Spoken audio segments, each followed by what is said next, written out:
Angibingelele kuwe Brazo, ngiphinde ngibingelele nakumlaleli olalele namhlanje iNongoma FM. Brazo, iviki nje silivala namhlanje. Ngifisa sikhulume nje ngento ekujwayele ukukhulunywa ngayo kakhulu. Abantu abaningi Brazo baphilela abantu kakhulu. Yonke into abayenzayo bayenza ngoba befuna ukuimpress abantu. Yazi ukuthi Brazo kunabantu abangaphili izimpilo ezifunwa yibona, kodwa abaphila izimpilo ezifunwa abanye abantu. Kunomuntu odrive imoto angayithandi, kunomuntu odrive imoto edla ephaketheni lakhe kakhulu, kodwa ngenxa ukuthi abantu bayayithanda then naye uyithola esehamba ngayo. Akanankinga ukuthi akasali nalutho, kodwa ngenxa ukuthi abantu bahappy, ngenxa ukuthi abantu bamshayela ihlombe, then konke lokho ukubone ngathi kuphelele kuyena. Kunomuntu Brazo owenza izinto ezingaphezulu kwamandla akhe ngenxa yokuthi ufuna nje ukujabulisa abantu. Ngiyakule Brazo. Kunabantu abaseyindaweni ezihlukumezekile, kunabantu abahlukumezekile la ngaphandle, kunabantu abahlukunyezwayo kumanje. Kunomuntu umqamelo wakhe umanzi ngendlela eyisimanga, kodwa uma ephuma phandle uphuma efaka i-makeup ebe muhle, then sibone ngazuthi yonke into ihamba kahle.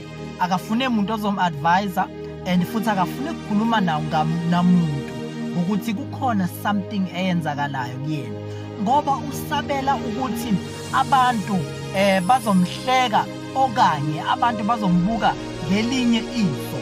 Ufuna ukuhlezi ewumuntu oright kubantu kodwa ebehlukumezekile.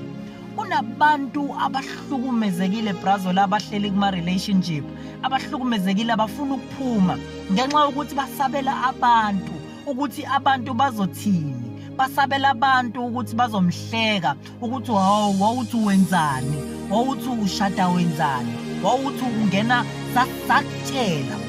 Usabela leyo nto because abantu Brazo bangakwenza ukuthi empilweni uhlale ucindezeleke, ungayindawo, ubopheke impilo yakho. Abantu Brazo bangojele. Yabona uma ufuna ukuvumela abantu babe ngojele empilweni yakho, then uzoba nenkinga because abantu bangojele laba abakubopha bengakuqalela isikhathi ukuthi kufanele uphile isikhathi esingakanani ubushiwe. Kuze kube uwe oze udecide ukuphendula laba abantu abaseduzane kwakho ukuthi bengabi hojele. Uma kuya ukuthi kufanele bekuhleka bakuhleke, kodwa abakuhlekele ukuthi uthathe isinqumo okuyisona ebesizosiza wena. Ngiyamthanda mina Brazo umuntu okhetha ukwenza into engcono, okhetha ukwenza into ekahle, oxolela ukuthi noma abantu bangambuka kanjani, kodwa uma enze into ekahle then ku-right uma kuya ngithi bamhleka. Abantu abaningi Brazo bayasaba ukufika kuleso stage, basaba ukufika kule level yokuthi behlekwe ngoba benze into ekahle. Okungenani abamane bethi abantu abamane behleke, kodwa okusalayo ngiyayazi into engiyenzayo. Yabona, ngiyamthanda umuntu Brazo othatha isinqumo ephume kwi-level yabantu, ephume kubantu, ethatha isinqumo esilungele izingane zakhe, ethatha isinqumo esilungele impilo yakhe.